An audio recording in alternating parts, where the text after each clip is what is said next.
Buenos días, ¿cómo están? Vamos a dar inicio a lo que es el módulo 4 de la Diplomatura de Extensión en Herramientas y Estrategias para Investigar en Salud. Este módulo trata acerca de análisis cuantitativo de datos y está dividido en 3 partes. Vamos a ver en esta clase la primera parte que refiere al análisis descriptivo, específicamente la sistematización de datos en tablas y gráficos. Yo soy Oscar Hernán Cobos, me conocen como Hernán más que como Oscar. Me dedico a la metodología de la investigación, tengo una especialización en metodología de la investigación científica y vamos a tratar de ver cómo se lleva adelante el uso de herramientas estadísticas para hacer el análisis cuantitativo de datos.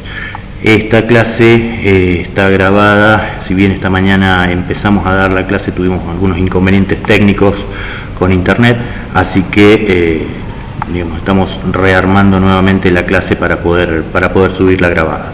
Va a haber un espacio para consultas en todo caso, ¿sí?, sobre este tema, que lo podemos estar acordando con ustedes para despejar aquellas dudas que puedan llegar a quedar a partir de la implementación de este tema. Bien, en primer lugar, lo que intentamos hacer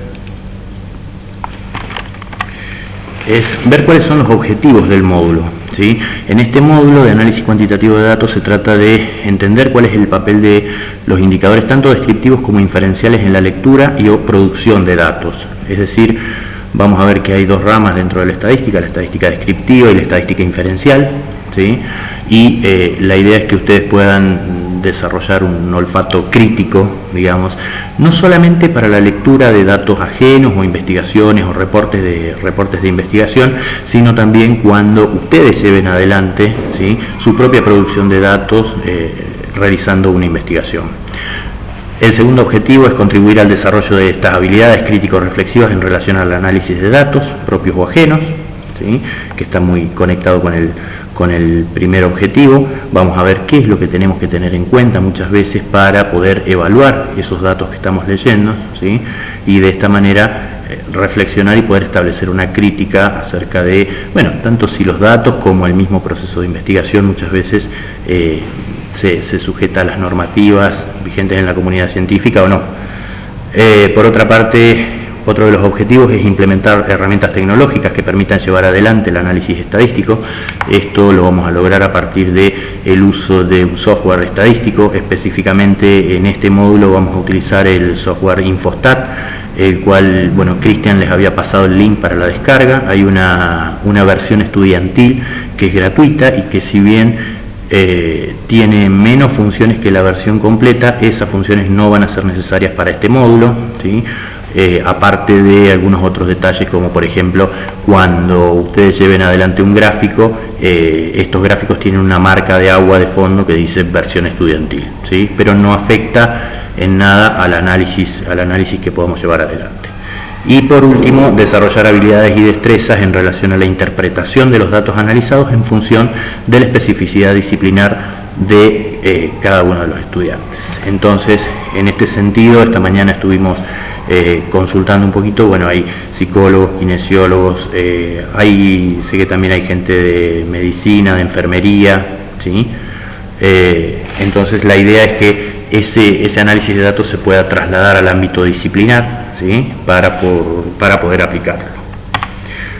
En este módulo vamos a ver, en relación a la estadística descriptiva, en esta primera parte analizamos lo que es la sistematización de datos en tablas de frecuencias y gráficos, ¿sí? En la segunda parte vemos lo que son las medidas de tendencia central, medidas de dispersión y formas de una distribución, y en la tercera parte, que sería el sábado por la mañana, vamos a ver elementos de estadística inferencial como la estimación de parámetros, que son los intervalos de confianza específicamente, y pruebas de hipótesis. Lo que nosotros tratamos de hacer en esta primera parte es contextualizar dónde se ubica el análisis cuantitativo de datos, y para ello por ahí retomamos algunas cuestiones que han visto en el módulo anterior con Cristian, que hacen referencia al proceso de investigación, ¿sí?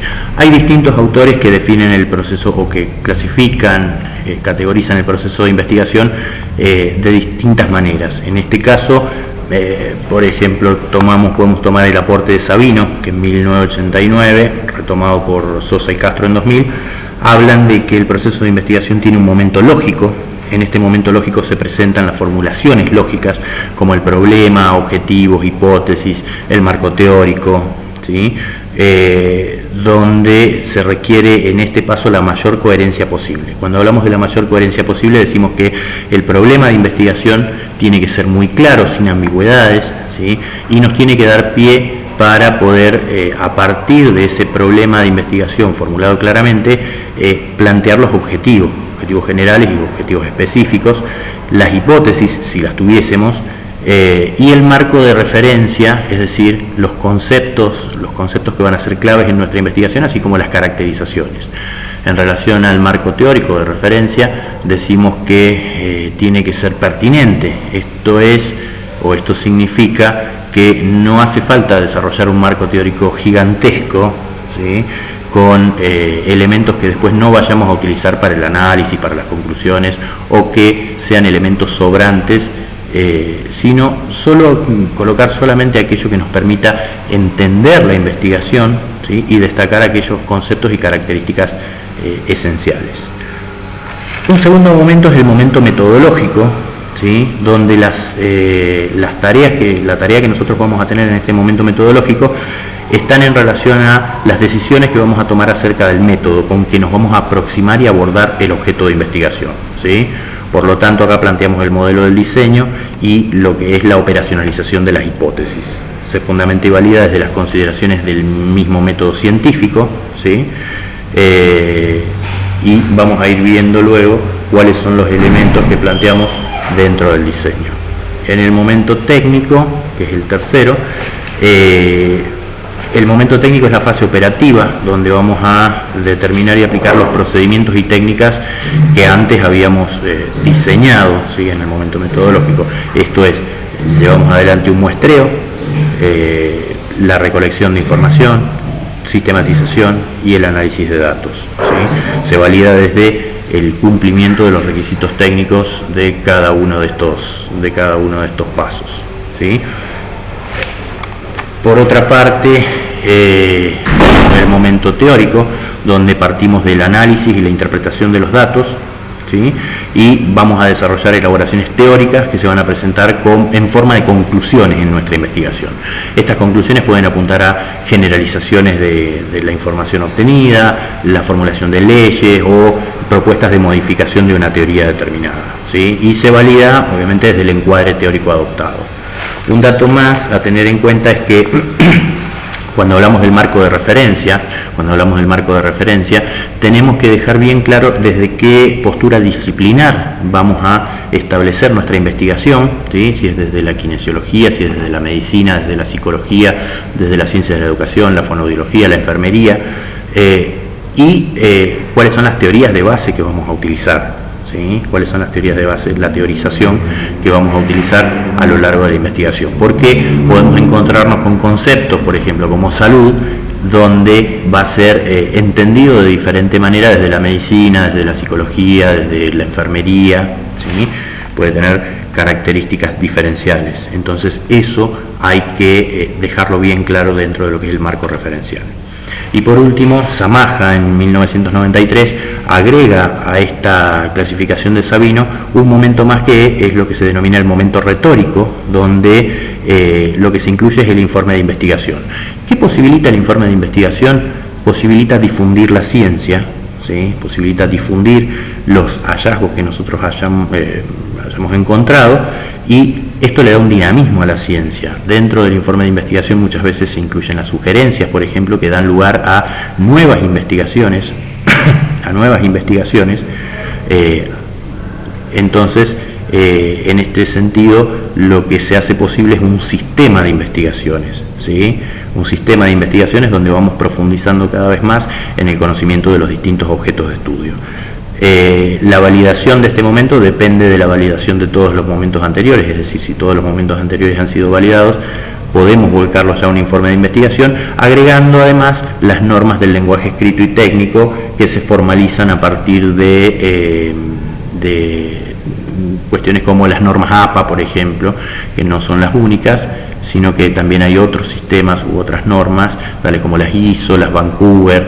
Entonces, dependiendo de la disciplina, es cuál es el tipo de normas más utilizado. En ciencias sociales y humanas y en algunas disciplinas relativas a la salud, se utiliza mayormente el formato APA, ¿sí? El formato APA, aunque en otras, como en química, bioquímica, se utiliza mayormente otros formatos como Vancouver, por ejemplo. Entonces, en este esquema, digamos, donde se encuentran los 5 momentos del proceso de investigación: lógico, metodológico, técnico, teórico y retórico, en este módulo vamos a abordar, ¿sí?, el análisis cuantitativo de datos, que se ubica dentro de lo que sería el momento técnico.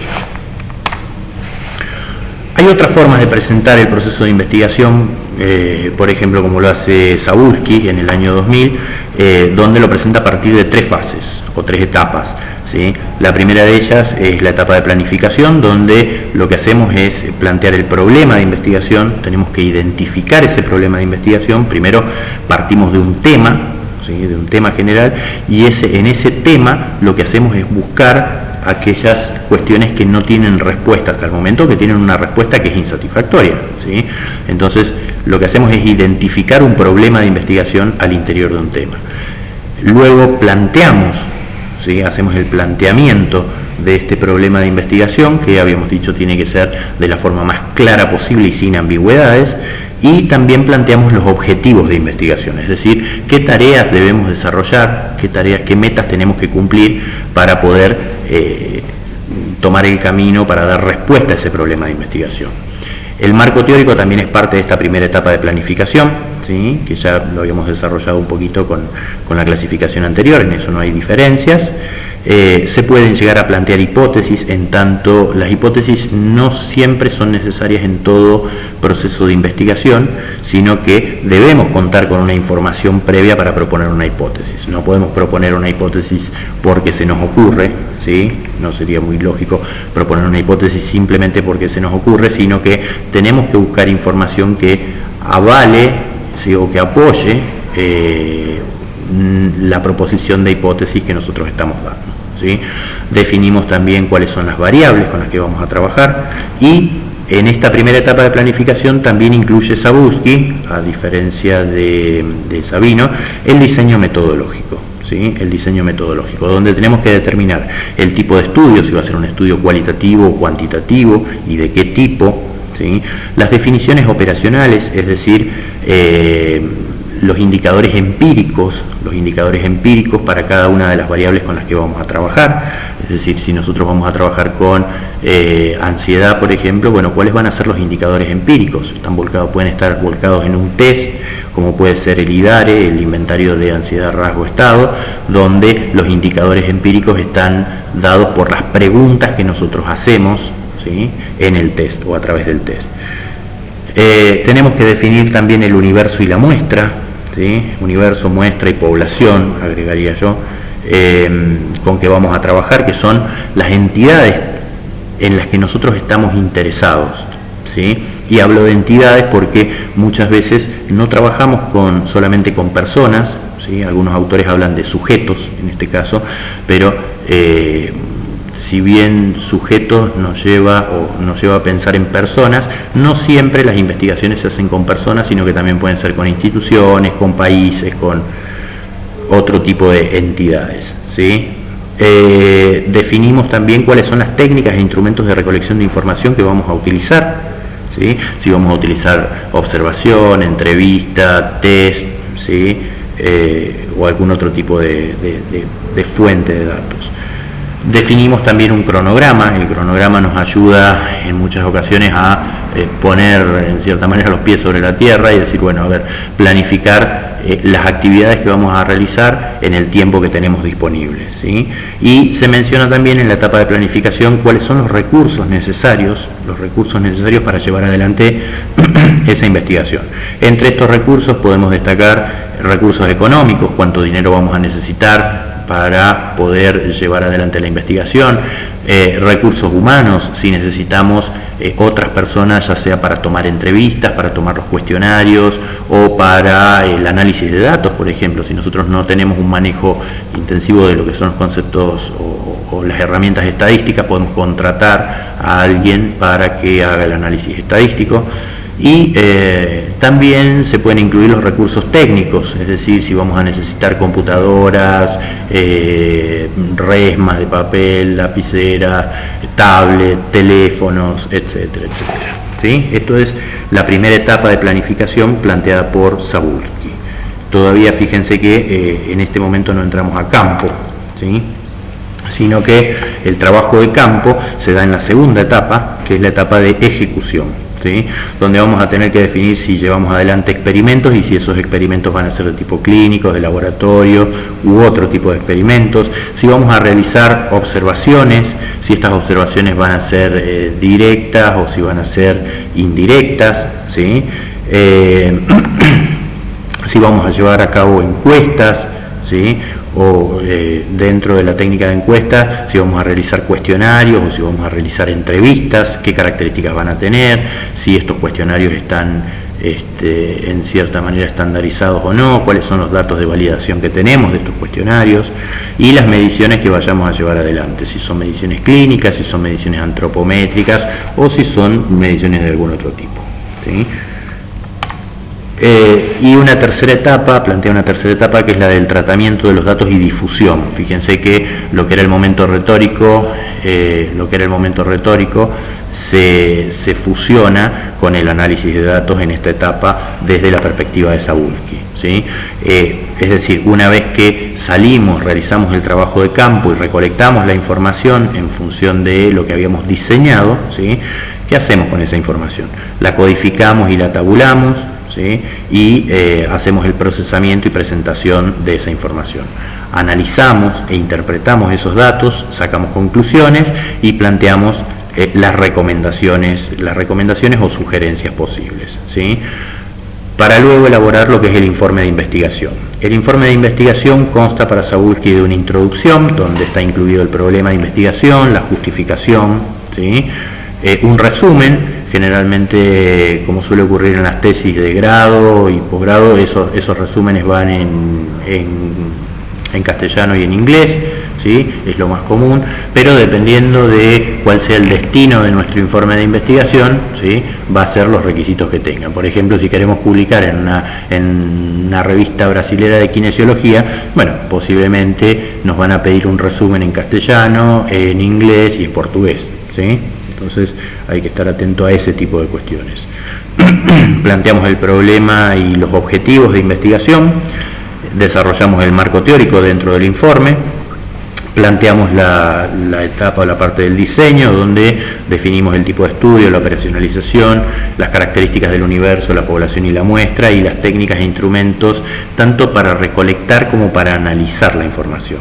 Hablamos acerca del trabajo de campo, ¿sí? Cómo llevamos adelante ese trabajo de campo, cuáles son los resultados a los que arribamos, las conclusiones, ¿sí? a las que llegamos, y colocamos también la bibliografía. Generalmente la bibliografía se pide en estos formatos de escritura, ya sea APA, Vancouver, ISO, y finalmente tenemos un apartado para los anexos, donde en los anexos lo que hacemos es volcar, por ejemplo, si hemos tomado un test de ansiedad, rasgo, estado, el IDARE, bueno, ponemos una copia del IDARE en blanco en la parte de los anexos. Si tenemos un consentimiento informado, que tenemos que tener un consentimiento informado en toda investigación, sobre todo con seres humanos, un modelo del consentimiento informado va también en la parte de los anexos, ¿sí? Entonces, desde la perspectiva de Zabulski, nosotros estaríamos en este módulo de análisis cuantitativo de datos, estaríamos ubicados dentro de lo que es la tercera etapa, ¿sí? Dentro de lo que es la tercera etapa, es decir, en la parte de análisis, procesamiento y análisis de los datos, ¿sí? En relación a las variables y la clasificación de variables con las que nosotros vayamos a trabajar, hay muchos autores que tienen propuestas diferentes, ¿sí? En este caso a mí lo que me interesa es saber cuál es la clasificación de variables que hace Infostat, ¿sí? O cómo clasifica las variables Infostat, porque es el software que vamos a utilizar para el análisis de datos. Infostat clasifica las variables en 4 categorías posibles. Habla de variables o factores enteros, ¿sí? Son factores o características que solamente admiten variación en números enteros, ¿sí? Lo único que tiene sentido es la variación en números enteros. Por ejemplo, si nuestra variable es cantidad de hijos o cantidad de personas o número de personas internadas en una unidad de cuidados intensivos, cantidad de dosis recibidas de una vacuna, de alumnos presentes, entre otras, ¿sí? Donde si evaluamos la cantidad de dosis recibidas de la vacuna contra el COVID, podemos decir 1, 2, 3 o 4 dosis, ¿sí? Pero no podemos decir 1 dosis y media, por ejemplo, no tendría sentido. Otra categoría de datos que nos da Infostat es la categoría real. Son características, ¿sí? Son características, factores o variables que tienen una variación numérica que admite, o que al menos podría admitir, particiones decimales que tengan sentido. Por ejemplo, la temperatura corporal. Nosotros nos tomamos la temperatura y decimos 37 grados, pero nada nos impide decir 37,3, ¿sí? Y el instrumento de medición, que es el termómetro, ¿sí? Un termómetro doméstico, por ejemplo, nos da un solo decimal, pero tranquilamente podría ser algo mucho más específico que contenga 3, 4 decimales, ¿sí? Y decir, bueno, tengo 37,352, y eso seguiría teniendo sentido, ¿sí? Porque es un valor de temperatura real. Lo mismo ocurre con la edad, por ejemplo, ¿sí? Nosotros podemos decir, bueno, por costumbre, por practicidad, hablamos de que una persona tiene 25 años, pero 2 personas que tienen 25 años, ¿tienen la misma edad en términos de el tiempo de vida? No, una tiene 25 años y 6 meses y 3 horas, y la otra tiene 25 años, 9 meses y 14 días y 2 horas, por ejemplo, ¿sí? Entonces, en ese sentido, son datos que responden a la categoría real, ¿sí? En tercer lugar, hay otro tipo de datos que son los datos categóricos, ¿sí? Los datos categóricos son características que son cualitativamente diferentes, ¿sí? Es decir, no se las puede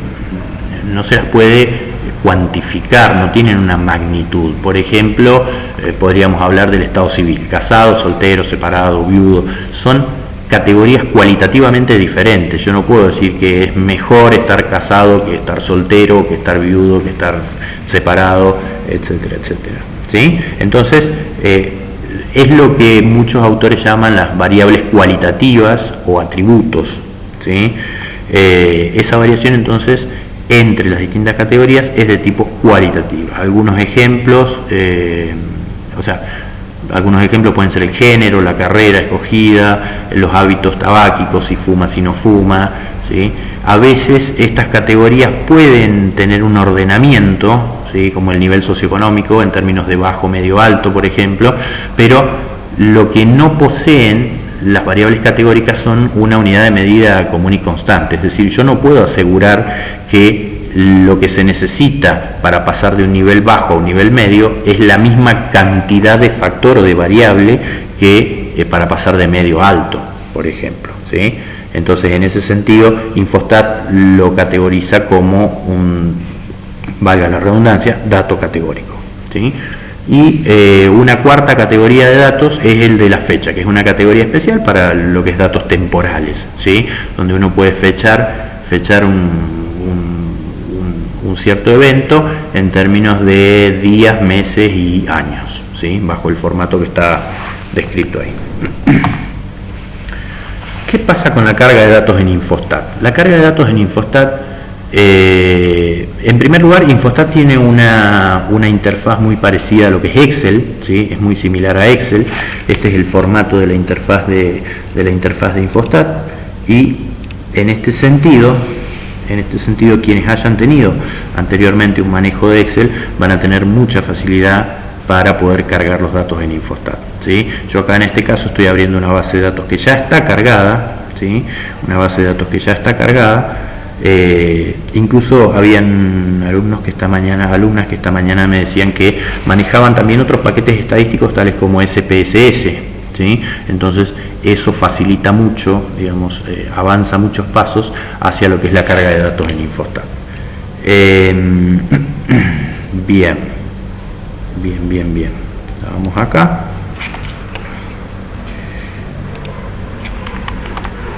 En este caso, ¿qué pasa con la carga de datos en Infostat? Infostat es una tabla de doble entrada, ¿sí? Es una tabla de doble entrada, donde en la primer columna tenemos los casos.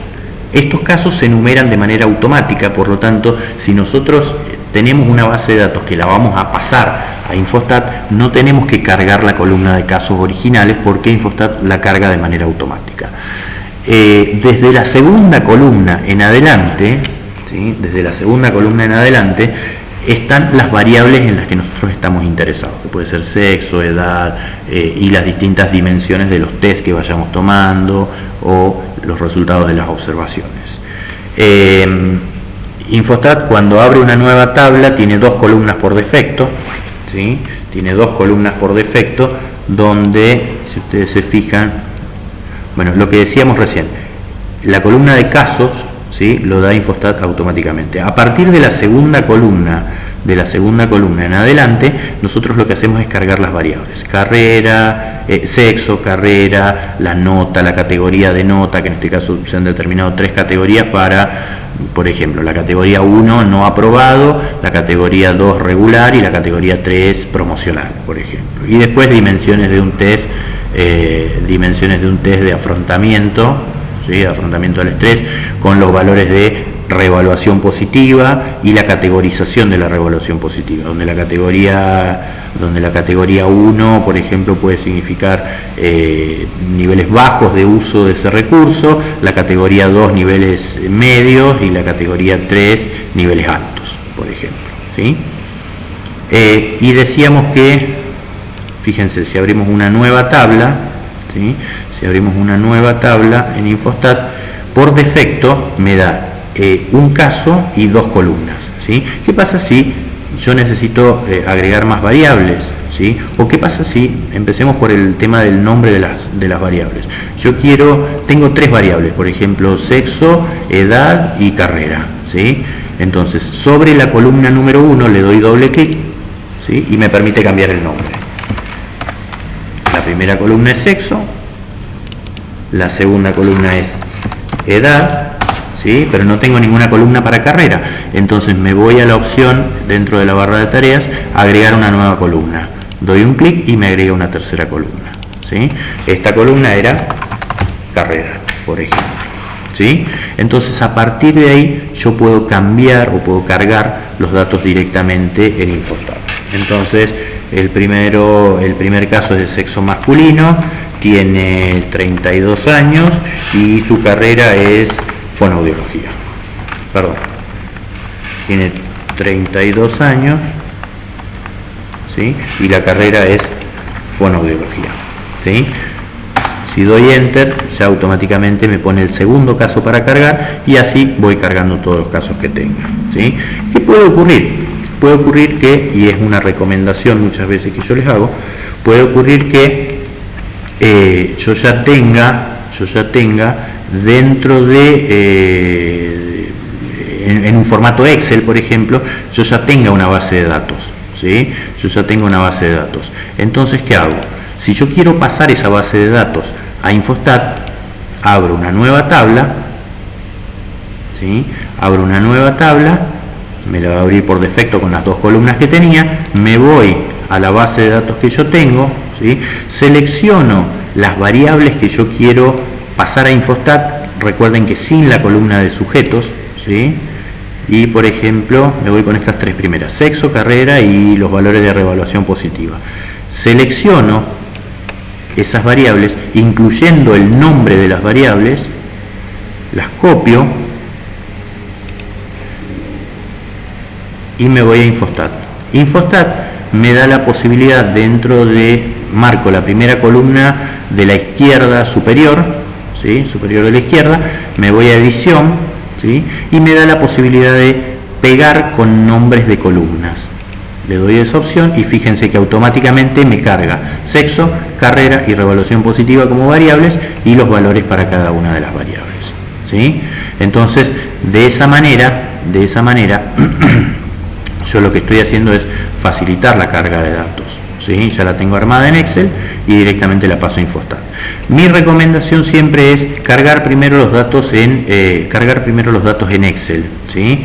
¿Por qué? Porque fíjense, en este caso, si nosotros tenemos una variable tal como carrera, por ejemplo, yo directamente, cuando voy a cargar un dato nuevo, con poner una sola letra, ¿sí? La primera letra, me lo autocompleta. Entonces, de esa manera, yo lo que me aseguro es que todos los datos acerca de la carrera de psicología, por ejemplo, están cargados de la misma manera, ¿sí? Tienen los mismos caracteres, ¿sí? Entonces pongo la primera letra y le doy Enter. Pongo, si quiero cargar a alguien de la carrera de fonoaudiología, pongo solamente la F y ya me autocompleta, le doy Enter. Entonces yo me aseguro que todas las personas que están cursando la carrera de fonoaudiología están cargadas como fono con F mayúscula y el resto de las letras en minúscula. ¿Por qué? Porque Infostat me determina que si las categorías cargadas tienen un carácter diferente, son categorías diferentes, ¿sí? Es decir, si yo cargo directamente en Infostat, ¿sí? Un dato, ¿sí? Fíjense que acá está fono, ciencias de la educación y psicología, ¿sí? Pero si yo llego a cargar un dato de psicología como PSI, pero con mayúscula, todo con mayúscula, me lo va a tomar o me lo va a entender como una categoría distinta a psicología cargada con la P mayúscula, SI minúscula, ¿sí? Me lo va a dividir y me lo va a tomar como dos categorías distintas, ¿sí? Entonces, por eso, como Excel tiene la función de autocompletar, Infostat no la tiene, mi recomendación siempre es cargar primero los datos en Excel y después copiarlos y pegar con nombre de variables a Infostat, ¿sí? Bien. Por otra parte, bueno, para poder nombrar las variables le damos doble clic en el nombre, columna 1, columna 2 y las renombramos, ¿sí? Y lo que nosotros podemos hacer en Infostat y en cualquier base de datos es una lectura por columnas o por filas, ¿sí? Una lectura por columnas o por filas. Es decir, yo en la primer columna, ¿sí? Que es la de sexo, puedo leer cuáles son las categorías o las variantes que hay de sexo, ¿sí?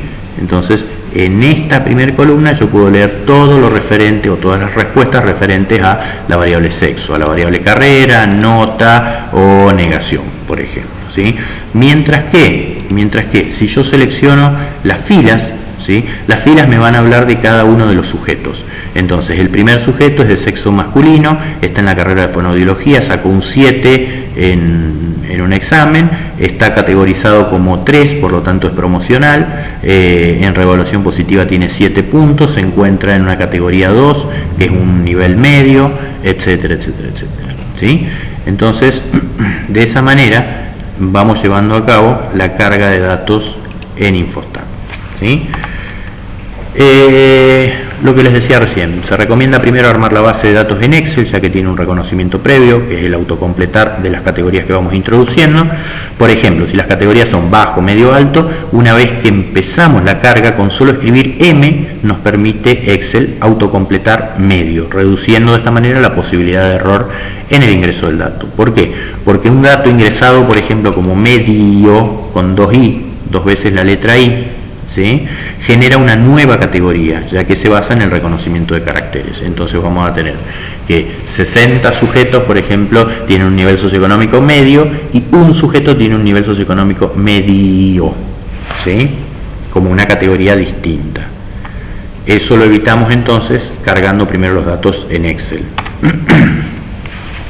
Una vez cargados los datos, ¿sí? Lo que debemos corroborar es que se corresponde con el tipo de datos que vamos a ingresar, es decir, con el tipo de variable, si es una variable entera, real o categórica, ¿sí?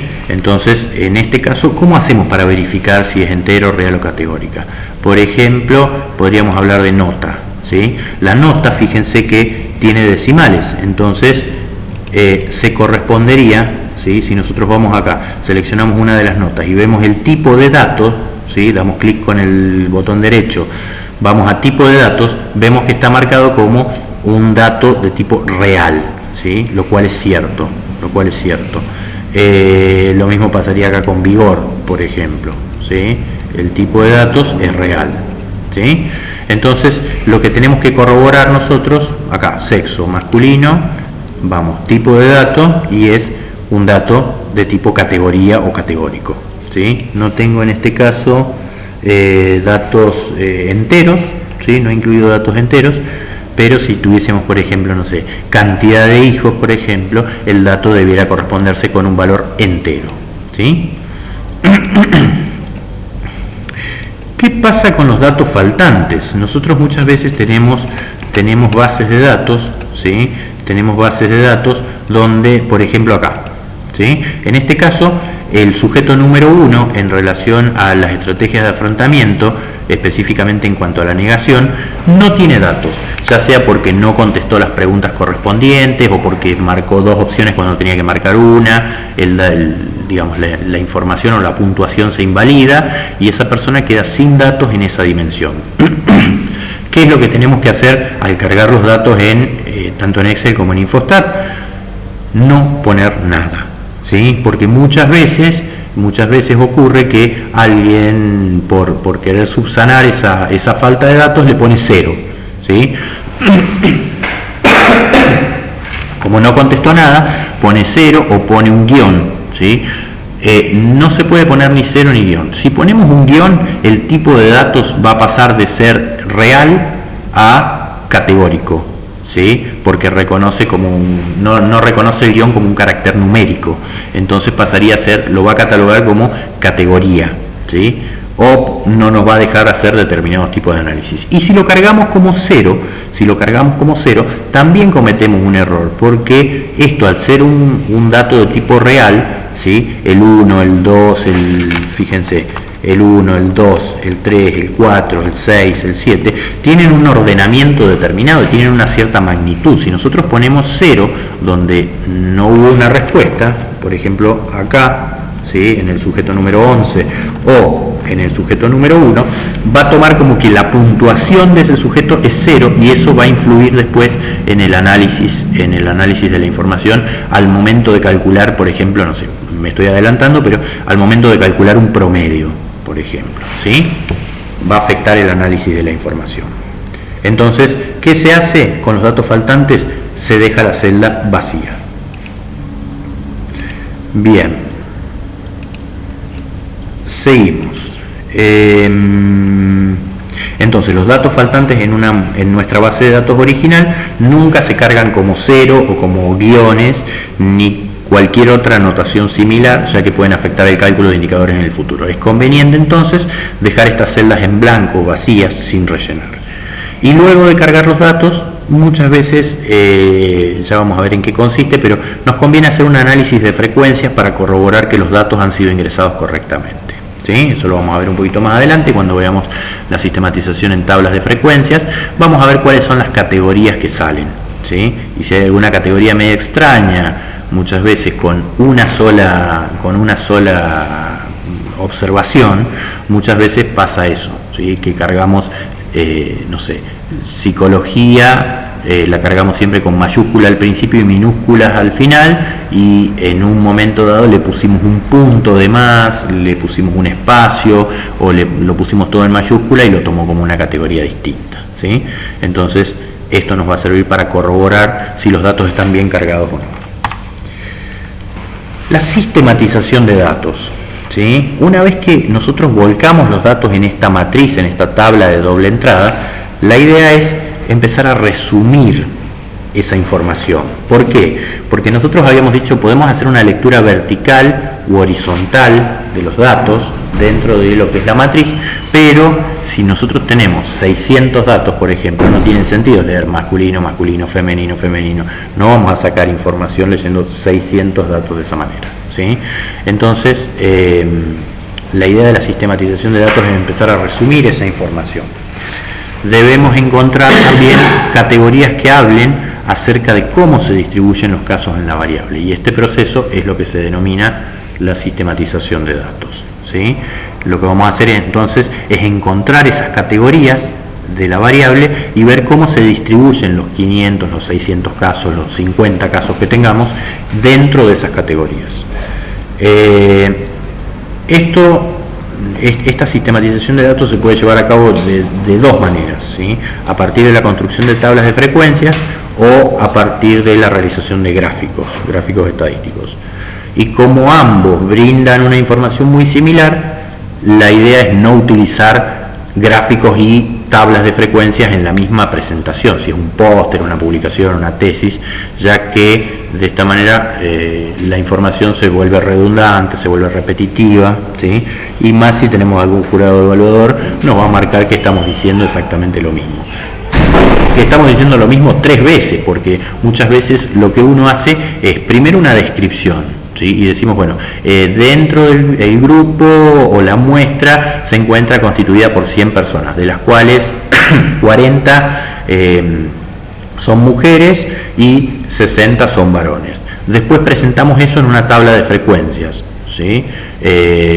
40 mujeres, en una tabla marcamos que mujeres son 40, varones son 60, y después en un gráfico marcamos también, representamos 40 mujeres y 60 varones. Estamos dando 3 veces la misma información de manera innecesaria, ¿sí? Entonces, ante estas dos formas de sistematizar la información, nosotros elegimos aquella que nos parezca más conveniente.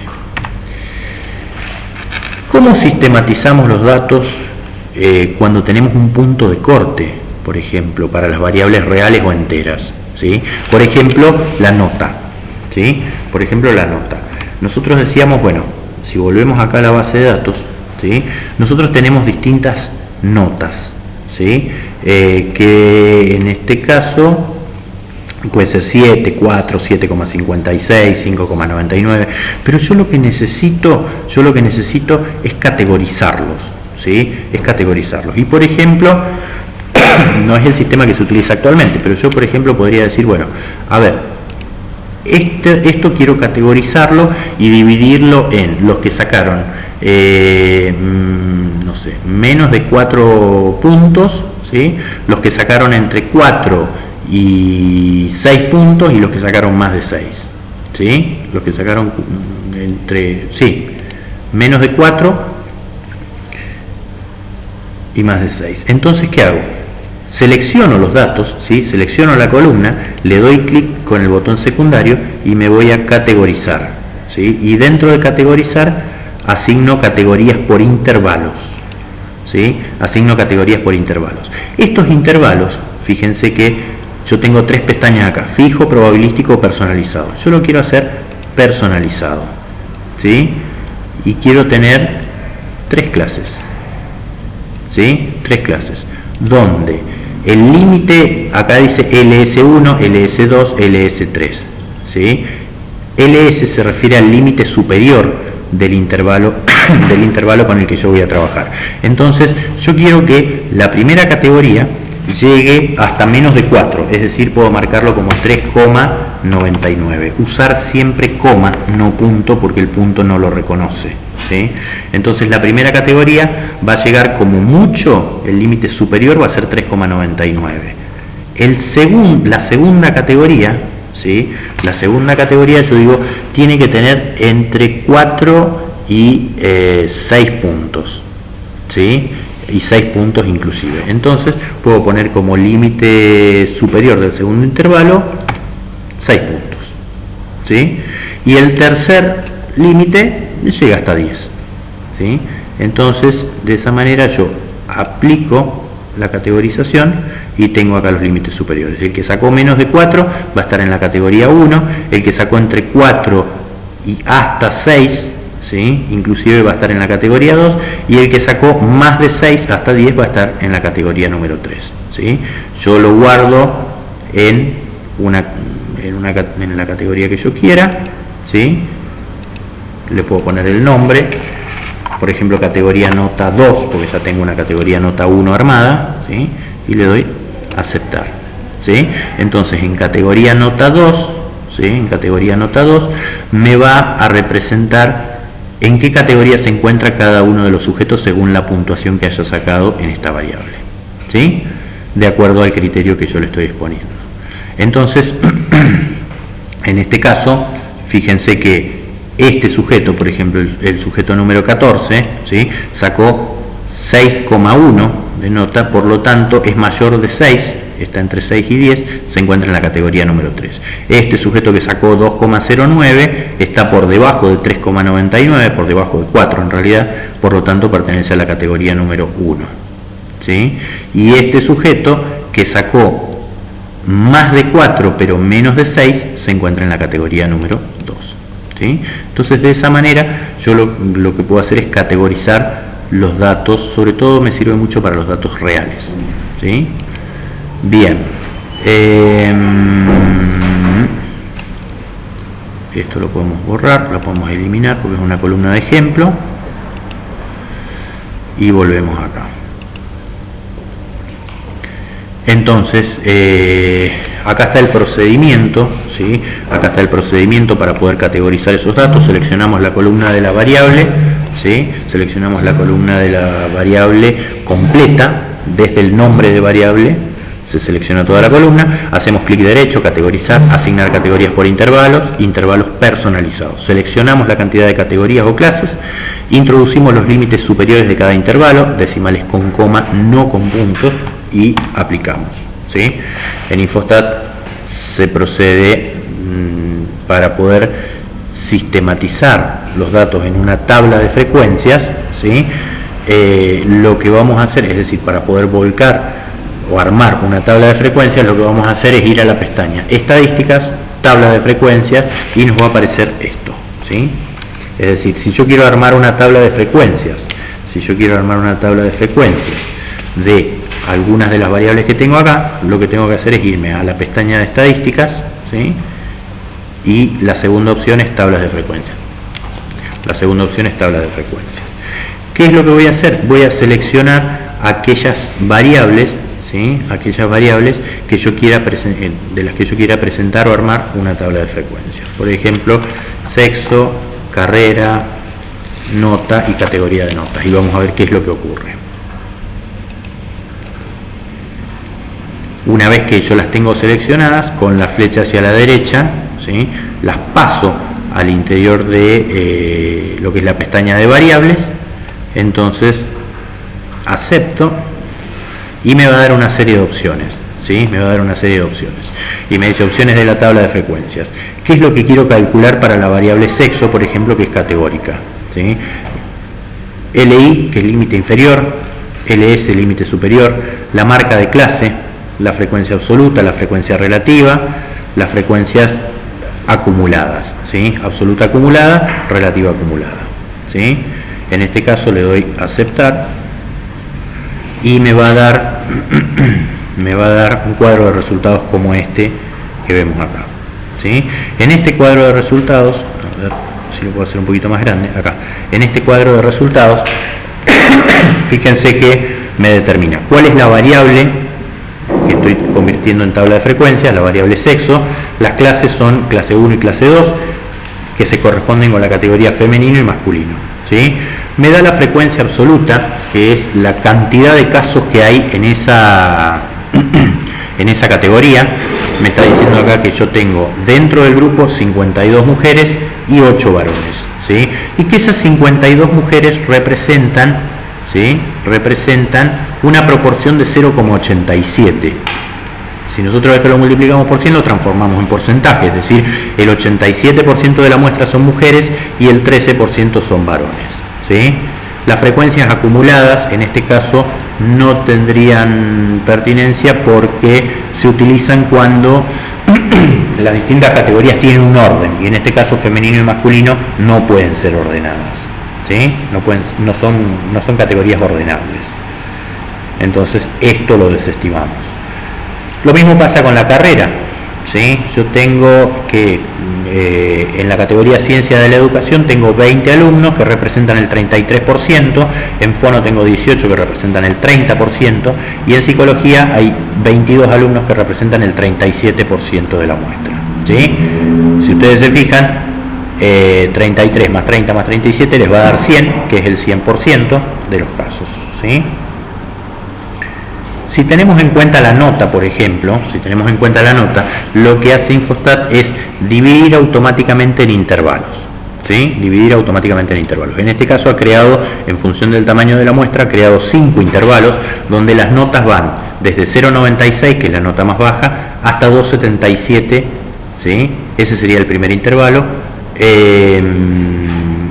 Desde 2,77 a 4,58, 4,58 a 6,39, 6,39 a 8,19 y el último intervalo llega de 8,19 hasta 10, ¿sí? Presenta una marca de clase, que la marca de clase en este caso es el punto medio de cada uno de los intervalos, es como un puntaje representativo, ¿sí? Y la frecuencia es absoluta. Yo tengo 8 personas que han sacado una nota entre 0,96 y 2,77, 4 personas que han sacado entre 2,77 y 4,58 y así sucesivamente. Y como hice también una tabla de frecuencias de las notas categorizadas, ¿sí? Yo había dicho que la categoría 1 se correspondía con las personas que estaban desaprobadas, por ejemplo, que no llegaban al 4, llegaban hasta una nota 3,99 como máximo. La categoría 2 incluye a las personas que han obtenido un 4 hasta un 6,99, es decir, menos de 7, y se corresponde con personas que están regulares, y la categoría 3 se corresponde con las personas promocionales que han sacado una nota de 7 o superior. En este caso, si yo lo quiero interpretar, diría que tengo 8 personas desaprobadas, 27 personas, 27 regulares y 25 promocionales, ¿sí? Entonces acá sí me sirven las frecuencias acumuladas absolutas y relativas, y yo podría pensar, por ejemplo, fíjense que yo tengo 8 personas que han sacado o que están desaprobadas. ¿Cuántas personas están regulares o desaprobadas? 35. ¿Por qué? Porque son estas 27 que yo tengo acá, más acumula estas otras 8 que estaban desaprobadas, ¿sí? Entonces, ¿cuántas están en una categoría regular o menor o inferior? 35. ¿Y cuántas personas están promocionales o tienen una condición inferior? 60, porque son todas. Estas están promocionales, 25, más 27 que están regulares, condición inferior, más 8 que están desaprobadas, condición inferior, ¿sí? Entonces, en ese sentido, esta es la información que nos brinda una tabla de frecuencias, ¿sí? Y de esa manera lo vamos interpretando. Bien, lo que les decía recién, seleccionamos las variables a sistematizar, las desplazamos dentro del cuadro de variables utilizando la flecha hacia la derecha del mismo cuadro, presionamos aceptar, ¿sí? Y nos da estas opciones, ¿sí? La del límite inferior, superior, la marca de clase o punto medio de cada intervalo, frecuencia absoluta, relativa, y las absolutas acumuladas y relativas acumuladas. Esto es una captura de los resultados que nos daría, que son los que estuvimos viendo un poquito recién. Y bueno, acá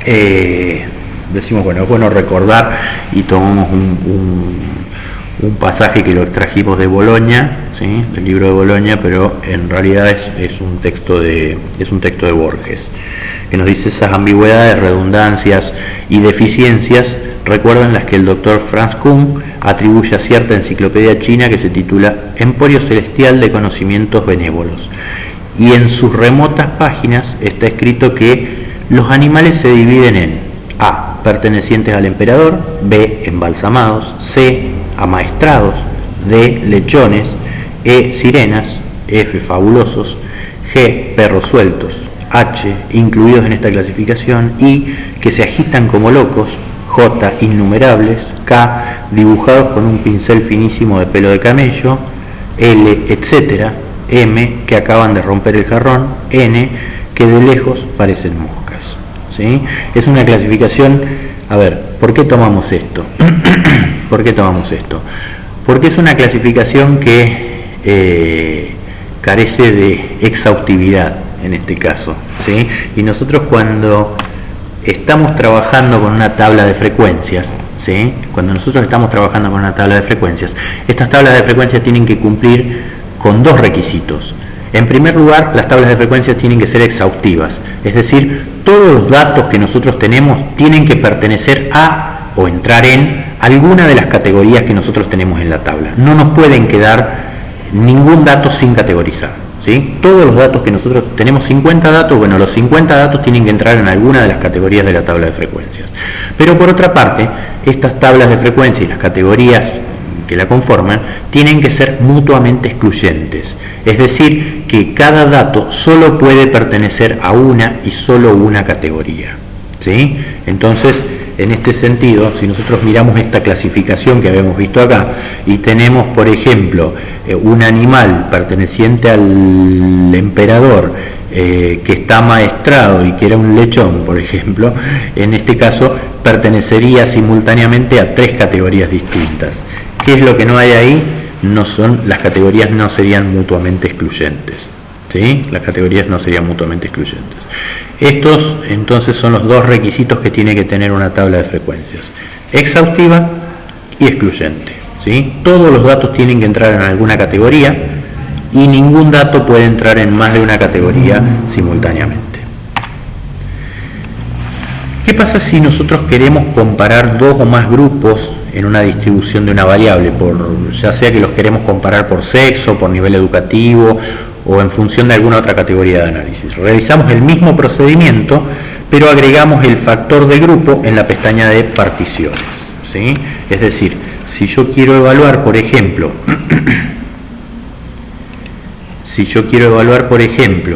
la categoría de la nota en función de la carrera, ¿sí? Me voy a estadísticas, tablas de frecuencia, dejo la categoría de nota, ¿sí? Pero me voy luego a la pestaña de particiones y digo, quiero particionar esto en función, quiero ver en qué categoría se encuentran según la nota, pero particionado por carrera, ¿sí? Acepto y me dice esto, ¿sí? Que en fonoaudiología, los que tienen una categoría 1 de nota, es decir, reprobados, hay una persona reprobada de fono, 12 personas regulares en fono y 5 personas promocionales, ¿sí? En relación a ciencias de la educación, tengo 5 personas desaprobadas, 5 personas regulares y 10 personas promocionales, es decir, en la categoría número 3. Y en psicología tengo 2 personas desaprobadas, 10 regulares y 10 personas promocionales, ¿sí? Entonces, de esa manera podemos llevar a cabo el análisis de frecuencias en función de algún grupo o alguna partición que nosotros querramos introducir. Acá hay una captura acerca de, bueno, lo mismo que decíamos recién, nada más que acá en lugar de hacerlo con la categoría nota, ¿sí?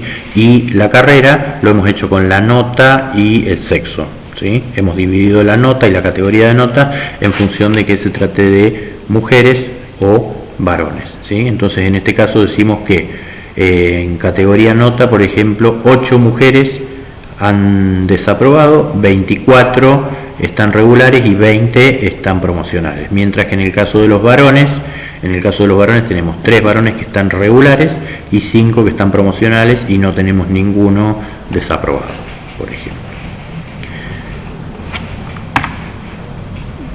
Bien, la sistematización de datos a partir del uso de gráficos es otra manera de presentar la información sobre la distribución de una variable y responde al tipo de variable con que estamos trabajando. Es decir, no podemos poner cualquier gráfico con cualquier variable, ¿sí? Según se nos ocurra, sino que hay determinadas sugerencias o lógicas para poder establecerlo. Por ejemplo, las variables reales o enteras, que son las que algunos autores llaman variables cuantitativas, tienen un ordenamiento, tienen una magnitud que no tienen las variables categóricas o cualitativas, y por eso se representan gráficamente de manera distinta, ¿sí?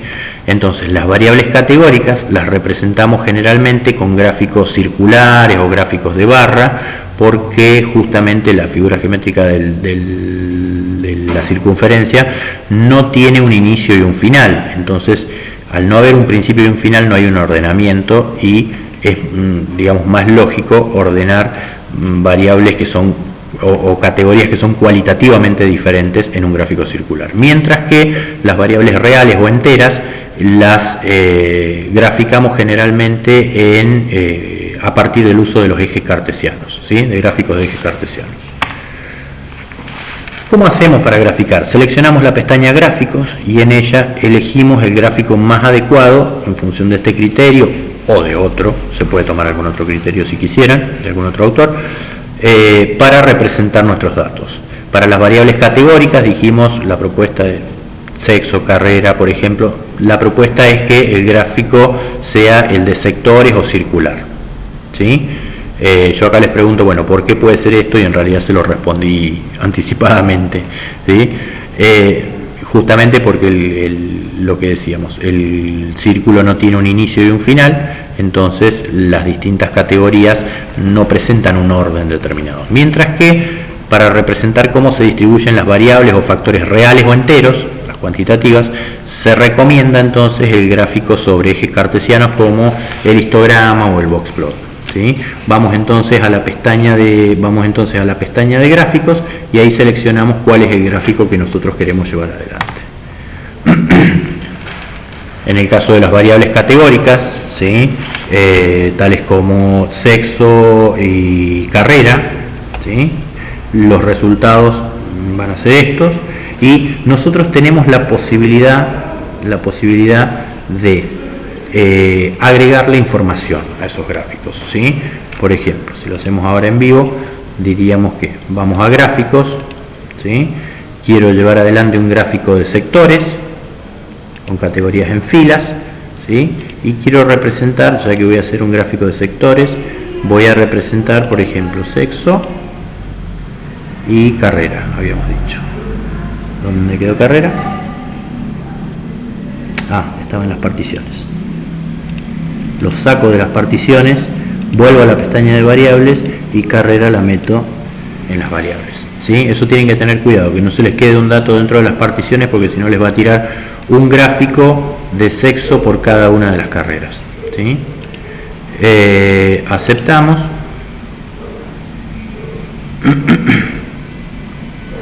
y me presenta, fíjense que presenta, acá abajo hay dos pestañas, 0 y 1.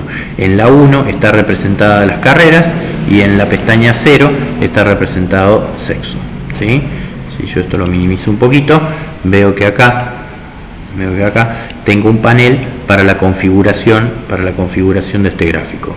En primer lugar, yo le puedo agregar un título, ¿sí? Acá está genéricamente como título, ¿sí? Pero yo lo selecciono y lo cambio por sexo, por ejemplo, ¿sí? Doy enter y me da el nombre del gráfico.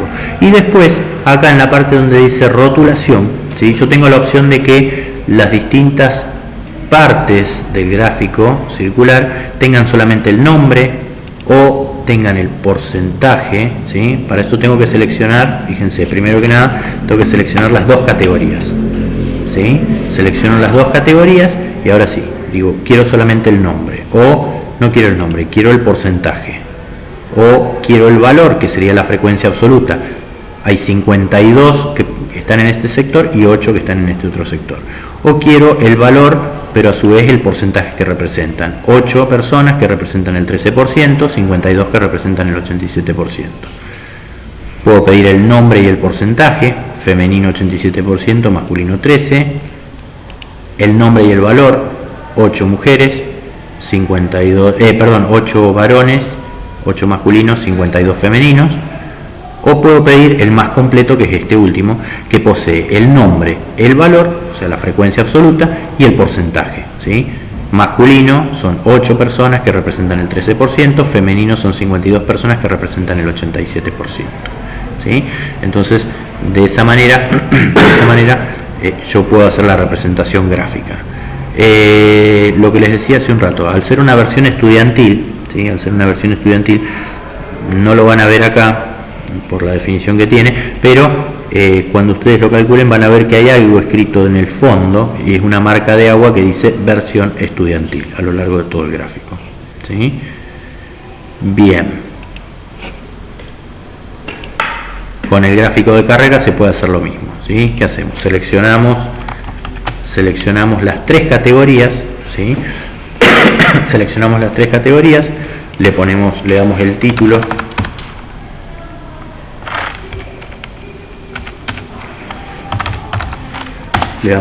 al gráfico, y a partir de ahí podemos optar, por ejemplo, por ponerles el nombre, ¿sí? El nombre de la categoría, el valor o la frecuencia absoluta y el porcentaje que representa. Entonces yo sé que tengo 20 alumnos de Ciencias de la Educación que representan el 33% de los casos, 18 de Fono que representan el 30% de los casos y 22 de Psicología que representan el 37% de los casos. Bien. ¿Y qué pasa con las variables reales o enteras? ¿Sí? Las variables reales o enteras. En este caso el procedimiento va a ser el mismo, nada más que el gráfico que vamos a elegir va a ser, las recomendaciones son el histograma, ¿sí? El histograma o el box plot, por ejemplo. Nos van a dar informaciones similares, En este caso, si lo queremos llevar adelante, fíjense que hemos tomado acá, nos vamos a gráficos, ¿sí? Y realizamos, por ejemplo, un histograma de, en este caso, la dedicación, ¿sí? La dedicación como una de las variables del enseñamiento, ¿sí? Entonces, ¿qué es lo que pasa? Se nos presenta este histograma, ¿sí? Se nos presenta el histograma de dedicación. Lo mismo, le podemos cambiar el título, dedicación, ¿sí? Y tenemos ciertas posibilidades acá. Este es un histograma básico que está ordenado en función de las marcas de clase, es decir, en función del punto medio, ¿sí? En función del punto medio. Yo le puedo dar una mayor cantidad de barras, si quisiera, ¿sí? Dividirlo en lugar de 5 en 6 clases, en 7, en 8, en 9, ¿sí? Dividir los mismos puntajes en tantas barras como quiera, en tanto no sean menos de 3, ¿sí? El mínimo es 3, ¿sí? Entonces, en este caso estaba puesto en 5, ¿sí? Y yo lo que puedo hacer es seleccionar, bueno, ¿quiero las marcas de clases o no quiero las marcas de clases? Si yo destildo M clases, la marca de clases, lo que me deja son los intervalos. Este primer intervalo va desde una dedicación de 1.80 a 2.64, de 2.64 a 3.48, o puedo marcar la marca de clases y entre 1.80 y 2.64 me da el punto medio, que es 2.22 para cada una de las clases, ¿sí? Puedo también agregarle un polígono de frecuencias. El polígono de frecuencias lo que va a hacer es darme una figura cerrada que lo que une son todas las marcas de clases entre sí. Fíjense, ¿ven? Pasa donde toca a esta barra, justo donde está la marca de clase, justo donde está la marca de clase, justo donde está la marca de clase, ¿sí? Pero me lo determina como una figura cerrada. Yo puedo dejar los bordes del histograma o sacárselos y sacarle el cuerpo al histograma y dejar solamente el polígono. La representación, ¿sí?, es la misma, un polígono de frecuencias o un histograma, ¿sí? Los datos representados van a ser los mismos en este caso. Bien. Y en relación a los ejes, ¿sí?, yo puedo muchas veces establecer determinados puntos de corte, ¿sí? Por ejemplo, si yo sé que en este caso el enseñamiento tenía un punto de corte de 4.4, si no me equivoco, ¿sí? Dentro del eje X pongo como punto de corte 4.4, ¿sí? Y me lo coloca ahí. Quiere decir que desde acá, desde este punto hacia arriba, todos estos sujetos tienen un nivel alto de dedicación, y de acá hacia abajo podemos entender que tienen un nivel bajo de dedicación, ¿sí? Entonces, a partir de ello podemos hacer una interpretación de la variable. ¿Qué otra posibilidad tenemos? Llevar adelante el gráfico a través de un gráfico de cajas, un box plot, ¿sí? Hacemos la dedicación, pero en un box plot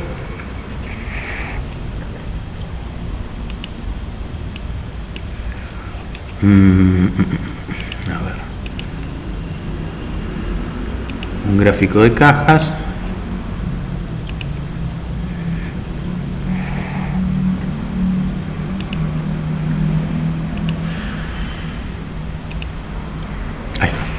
Entonces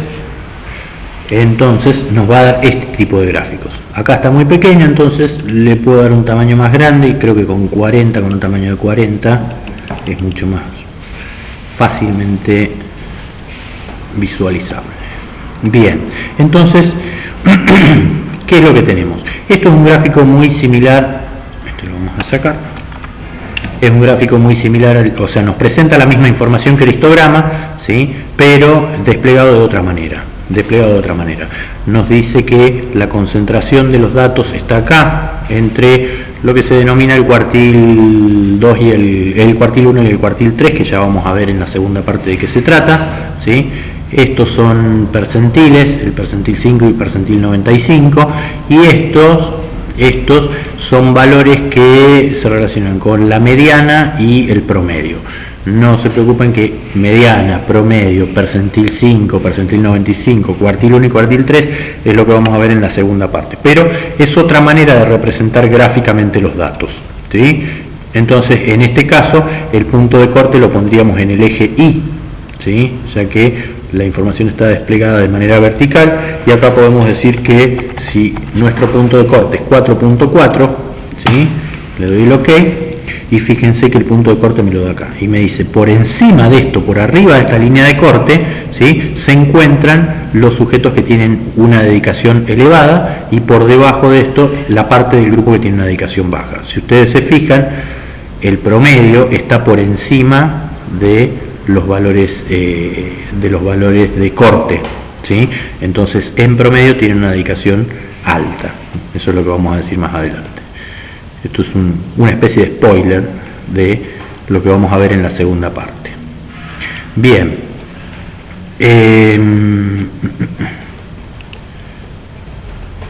Entonces, esta es la forma que van tomando los gráficos, y a su vez, esto es otra cuestión.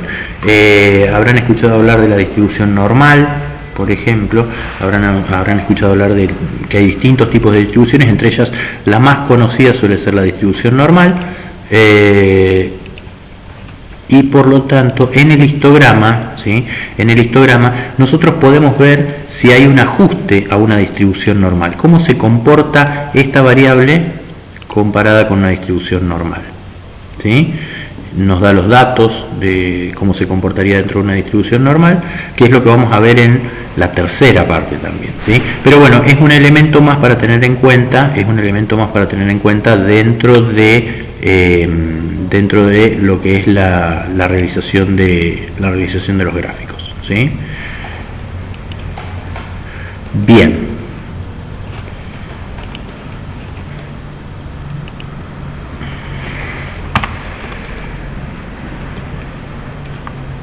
Variables reales o enteras, bueno, en este caso también lo trabajamos no solamente con dedicación, ¿sí? Sino que está el ejemplo también para el caso de negación. En el caso de negación aparece algo acá, un puntito que no aparecía, si ustedes se fijan, no aparece en dedicación, acá solamente aparece el punto del promedio, ¿sí? En negación aparece un punto acá, y esos puntos dentro de lo que son los box plot simbolizan lo que se llaman los outliers o valores extremos, ¿sí? Son valores raros respecto de la distribución, que están en este caso por encima del percentil 95, es decir, que son más altos, tiene un valor de negación más alta que el 95% de la muestra, ¿sí? Entonces por eso se considera un valor extremo o outlier. ¿Qué vemos cuando tenemos que analizar elementos en un gráfico?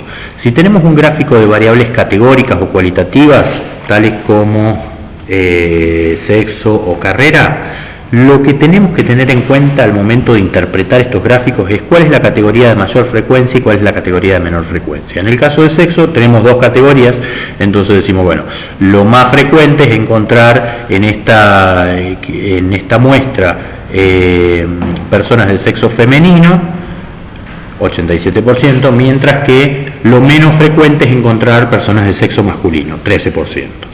Y si tuviésemos el caso de carrera, vamos a decir que lo más frecuente es que los estudiantes estén en la carrera de psicología, 37%, mientras que lo menos frecuente es que estén inscriptos en la carrera de fonoaudiología 30%. ¿Sí? Eso en los gráficos de variables categóricas. Y en el caso de los gráficos de variables enteras o reales, es decir, las cuantitativas, vamos a tener en cuenta la categoría de mayor frecuencia, la de menor frecuencia, la zona de concentración de los datos y la tendencia o forma de la distribución. En este caso, por ejemplo, si analizamos el histograma, es más fácil verlo esto con el histograma.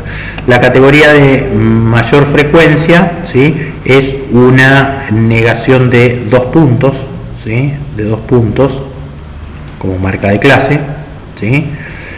Lo menos frecuente es obtener 5 puntos como marca de clase en negación, ¿sí? La forma de la distribución parece ser decreciente, ¿sí?, tiene una tendencia decreciente. Fíjense que estos son los puntajes más bajos de negación y estos son los puntajes más altos. Nota mental: lo más recomendable en relación a la negación es tener puntajes bajos, ¿sí? Y en relación entonces a la forma de distribución, esta distribución parece ser decreciente porque a medida que avanzamos en el puntaje de negación tenemos cada vez menos sujetos, ¿sí? Y la zona de concentración podemos determinarla como aquella zona ocupada por las barras del histograma que contienen la mayor cantidad de personas, ¿sí? Y como es una zona, muchas veces no se limita a una sola barra, sino más de una. En este caso, estas dos primeras barras, ¿sí?, estas dos primeras barras concentran la mayor cantidad de personas, concentran muchas personas en dos categorías, ¿sí? Entonces podríamos decir que la zona de concentración está entre 2 y 3 puntos de la variable negación. Bien, queda así lista la clase. Cualquier cosa vamos a tener un espacio de consultas, ¿sí?, en caso de que lo necesiten. Esta clase va a estar grabada, va a estar subida y se las voy a enviar